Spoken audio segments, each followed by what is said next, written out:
I am pleased to introduce our next candidate for Lieutenant Governor as someone whom I had the great pleasure of meeting, I think, back in 1994 when I was beginning my time in politics and agreed with this candidate to come before us today on the issue of outcome-based education, the deceptively named education reform that was going to upend much of Pennsylvania's public education. And the leadership was absolutely in the hands of Peg Luksik. She went on to become a candidate for governor. She has been involved in the education field for over 3 decades. She's been a real driving force in the conservative movement. She served as an advisor to President Reagan's Commission on the Family. She has taught, so she knows education from the inside as well as the outside at every level in both special and regular education. And she was a national leader in stopping the first deceptively named education reform, outcome-based education, and just as ardently in opposition to the next deceptively named education reform, which was nothing about education and all about power, called Common Core. Please welcome candidate for Lieutenant Governor, Peg Luksik.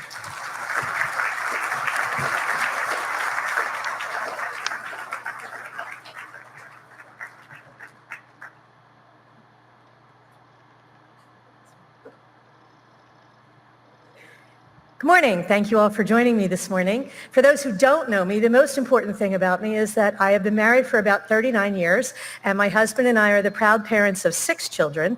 They are all girls, except for 5 of them. It's an IQ joke. How'd you do?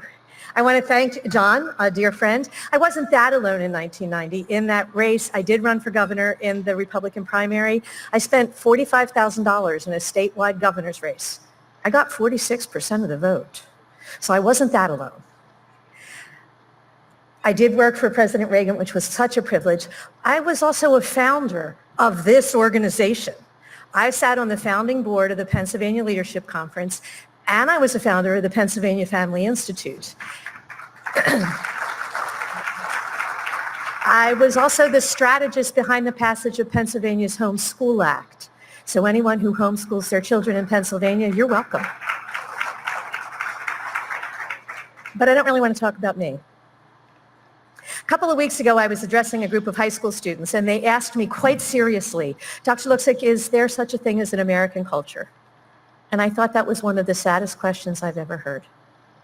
And they were serious. Well, of course there is. And it begins with the premise that you, each of you, are created beings. And because you are created, you have rights. Not because you belong to this group or that group, but because you're created. And the most fundamental of those rights is your right to life. Because if a government can tell any of us that we don't have the right to exist, they can tell all of us that we don't have the right to exist. You have a right to liberty, and that begins with the right to self-defense from aggression, no matter where that aggression comes from. The Pennsylvania Constitution says it best. It says that your right to bear arms shall not be questioned. Your right to liberty also means that we are a republic, which means we are a nation of laws. Illegal immigration is, by definition, illegal. If we are not a government of laws, we are a government of whims. And that's a tyranny. That's why we need to stand against illegal immigration. It undermines the very fabric of who we are as a republic. You have a right to pursue your dreams, and that begins with education. Now, ladies and gentlemen, I'm here to tell you our schools are not workforce development centers where little pieces of human capital get trained for a job that has been pre-selected for them by data mining. Our schools are supposed to be academic institutions where our precious children get the knowledge and the understanding of our heritage that they need to pursue their own dreams. Common Core has got to go. It means you have the right to the fruits of your labor. The property tax system is insane. It is the only system that says if you owe a bill of $4,000, we'll seize $53,000 worth of your property. Who thinks that's fair? Property tax is antiquated and outmoded. We need to find a better way to fund our schools and our counties, and we need to do it right now. It means we have the right to pray. If you are created, you have to have the right to speak to your creator. Isn't it sad that in so many of our public institutions, we not only allow but sometimes encourage folks to kneel in disrespect for that flag and forbid or ridicule them for kneeling in respect for their creator? No wonder we have such problems. We need to do something about that. Now, interestingly, government has no rights. Government only has responsibilities. And the authority that we give them to honor the responsibilities we delegate to their tasks. That means it needs to be transparent. No secret funds, no secret taxes, money spent for what it's budgeted for and nothing else. It means we need to stand firmly. Now, I worked for President Reagan, and President Reagan used to say, freedom is not passed through in our bloodstream. We have to defend it. We have to teach it to the next generation.